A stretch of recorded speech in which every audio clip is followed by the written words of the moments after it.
year is 1997. I'm 6 at the time. It's September and my older siblings are back from boarding school. We've done our chores, breakfast has been eaten, and it's 11 a.m. Our parents have gone to work, and the neighborhood is full of life, with kids riding bikes, some climbing trees, girls playing 10-10, and everyone just generally doing what kids do. But there was another group of kids. This was the group my brothers and I belonged to. These kids don't want outdoor activity. No, they want something else. Something visual. Something that told a story. They wanted worlds so absurd you could be a plumber that eats mushrooms while fighting a talking dragon. They wanted to be an impatient hedgehog that ran at the speed of sound. They wanted to shoot fireballs from their hands and fight a half-man, half-horse in the dark cave while viewing the most stunning display of brutality, definitely not suitable for kids. They wanted one thing. They wanted video games.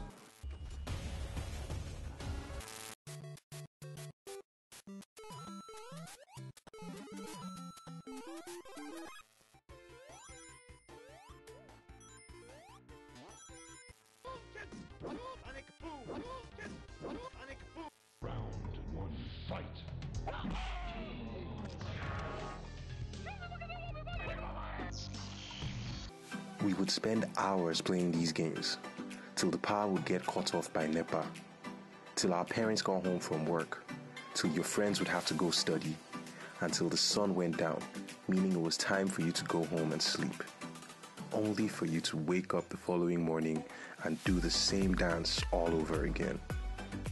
This cycle would continue unchanged for another decade of gaming. But things were going to change, and rather drastically. Things would change for the worse, and none of us would see it coming.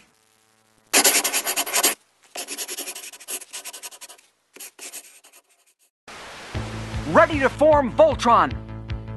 Activate interlock. Dynatherms connected. Infracells up.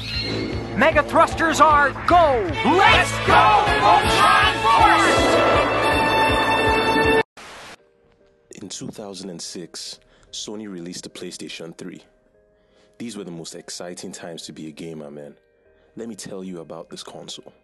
It was curvy, it was the sleekest looking thing, and it looked unlike anything at all that had come before it. I remember seeing MGS4 on a HD TV. This was when HD TVs were still new, we hadn't even seen anything like this before. And I saw this at my friend's house for the first time.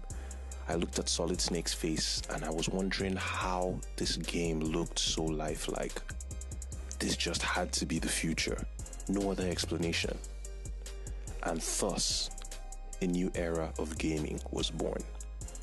There was a new Devil May Cry, Dante was back, a new Metal Gear Solid game, and the legendary Modern Warfare 2 was born for us to see the power of the PlayStation on display. These were just a few of the great titles we had to play at the time. But we'll use Modern Warfare to display what went wrong for us as Nigerians. It's quite possible that Modern Warfare 2 still has the best single-player campaign I've ever seen in a first-person shooter. I mean, who can remember how cool Ghost looked in that mask, or that epic mission in the snowsuits, or the favela mission in Brazil, or that epic conclusion with Captain Shepard? That, my friend, that was an experience. Some might even say it was the best COD campaign till date. But here's the thing. Once you played the single-player campaign, what was left? The answer is simple, Abby. Online play. You went online, you pwned some noobs, you got prestige, and trash-talked on your mic for everyone to know all the inappropriate things you had been doing to their moms the night before. As a mature adult, of course. But no. That wasn't the case. Not in Nigeria anyway. You played that single-player campaign, you got excited, talked to your friends about it, and maybe even completed it on the hardest difficulty. Then what next? Here, I'll give you a hint. You stored that CD on your bookshelf, you went out and found something else to play. Now, take this experience and multiply it with every single game that came out in that generation of games, and you begin to see the problem. We had no internet, none that could handle proper gaming anyway. Not just that, when PlayStation Plus became a thing, you couldn't even pay from our region, so online play was eliminated completely unless you had someone out of the country pay for you. Here's the sad truth. In a world where gaming had left the living room, we were stuck in it. Everyone was connected, and we were doing anything but connecting. You, my friend, were born into a country where online gaming was a dream. But wait, it gets worse. We had just begun to enter the era of downloadable content. DLC for short. With DLC, developers could update games over time, expanding on stories, character designs, game mechanics, balancing, etc. It was just one of the many innovations online gaming had brought with it. Some updates were small, 50 to 100 MB in size. Others were large, 1 gig to 15 gig, depending on the game. In this era, what was on the CD was just the beginning. To play more, you had to pay more. And this single development in gaming history, DLC and online gaming, this set us back even further.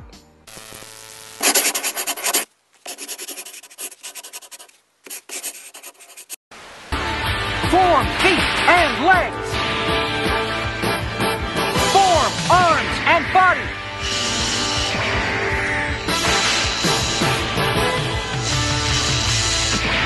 And I'll form the head. Fast forward to modern day. It's 2019, a whopping 13 years since the PS3 was released, and gaming is now more dependent on the internet than it's ever been. It's crazy that we actually are at a point in gaming history where some games are released and they have support for online play only. Just a decade ago, this was unheard of. The industry is growing. More people are recognizing gaming as a legit art form. There's a channel on DSTV dedicated to esports only. League of Legends consistently sells out the Staples Center, and streamers make thousands of dollars playing games for other people's entertainment. Just check out Cutie Pie or Ninja for reference. Things are definitely great in the world of gaming, and from all indications, things are only going to get better. So, in all of this drama, where is Nigeria? We have a population of about 190 million people by current estimates. We are, for all intents and purposes, the giant of Africa. We are Africa's largest economy, and I'm sure that given the opportunity, we have something to offer the world of gaming and the growing bubble that is esports. The main challenges we are facing are infrastructure and power, or to put it more simply, internet and electricity. I'll use myself as an example, right? Like, I've played League of Legends every week for the past 3 years, sometimes with more varying frequency than others. In my time playing this game, my ping has never gone below 136 ms. For those of you that don't know, ping is the amount of time it takes a packet of data to leave your system and go to the server and return with information. So for instance, when you click and your character moves in an online game, that's because the instruction to move was sent to the server correctly. If your ping is low, this action will feel smooth and instant. However, if your ping is high, it feels slow, unresponsive, and just generally irritating. This sensation is what gamers hate and what we call lag. So, my ping has never gone below 136. For me, this is the best Nigeria has ever had to offer. It's the best I've ever seen, and I'm used to it. Now, contrast this with the US. Players in the United States play on anything between 15 to 32 ms. I'll say that again, 15 to 32. To put that in perspective, this means their games are 4 to 5 times quicker and responsive than ours. But it doesn't stop there. Why should it? Before I could play League, I had to get a backup power source because NEPA, now called PHCN, can take the power at any time, and games of League can last for up to 40 minutes. So I played a game of League that lasted up to an hour actually. And your laptop battery dying means the rest of your team is almost guaranteed to lose, and you could get reported and punished for it. So yeah, it's rough. You sort of just have to wing it and hope for the best. But with these many factors against you, it's near impossible to compete with the rest of the world, even if you are as skilled as they are.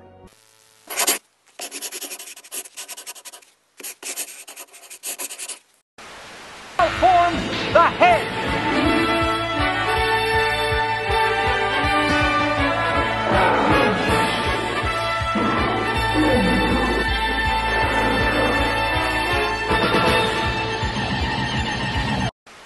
Watching this video, I'm certain it paints a fairly grim picture. And to be honest, I know the situation is not as great as it could be.